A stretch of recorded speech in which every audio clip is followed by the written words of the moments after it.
Pati presyo at supply ng iba't ibang gulay sa Tandansora Market apektado rin ng mga nagdaang bagyo. Live mula sa Quezon City, may unang balita si EJ Gomez. EJ. Igan, nagsitaasan nga ang presyo ng mga gulay kasunod ng mga nagdaang bagyo.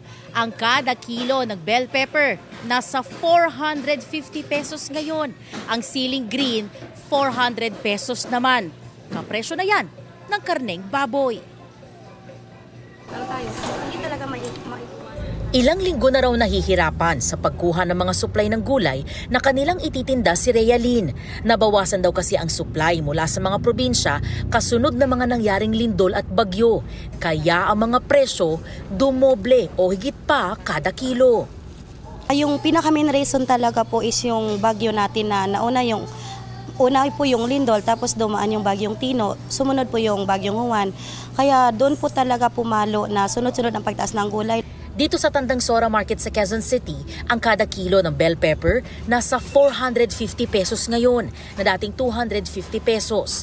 Ang siling green, mahigit doble ang itinaas sa presyong 400 pesos mula sa 180 pesos lang. Ang siling labuyo, 500 pesos na ang kada kilo. Ang luya at Baguio beans aabot naman sa 250 pesos na dating 180 pesos hanggang 200 pesos lang. Tumaas naman ng 100 pesos ang kada kilong lettuce na nasa 300 pesos ngayon. Ibinebenta ang repolyo na aabot sa 160 pesos. Ang kamatis, 160 pesos din ang kada kilo. At ang sibuyas, mas mahal ngayon ng 70 pesos na mabibili sa 250 pesos. Tumaas din ang kada tali ng mga dahong gulay, gaya ng dahon ng sili at ampalaya, pati na ang talbos ng kamote. Ang dating presyo na tig 10 pesos lang, nasa 15 pesos na hanggang 25 pesos. Samantala, wala naman nagbago sa presyo ng patatas, bawang, broccoli, sayote at kalabasa. Bumaba naman ang presyo ng carrots na nasa 200 pesos ngayon. Gayon din ang talong na 160 pesos hanggang 180 pesos. Siliani, todo tipid daw sa pamimili. Pechay, yun lang. Tapos isda na tilapia kasi mahal ngayon eh. Sakto lang din yung budget. Mahal ang gulay ngayon. Tapos nagmahal din yung mga karne, mga isda. Ganun. Lalo kasi bumagyo. Wala muna yung sa cravings.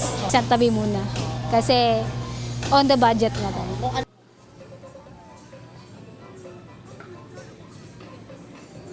Igan, ayon dun sa mga nakausap natin nagtitinda ay wala pa raw katiyakan kung kailan nga bababa ang presyo ng mga gulay. At yan, ang unang balita mula po dito sa Quezon City. EJ Gomez para sa GMA Integrated News. Igan, mauna ka sa mga balita, mag-subscribe na sa GMA Integrated News sa YouTube para sa iba't ibang ulat sa ating bansa.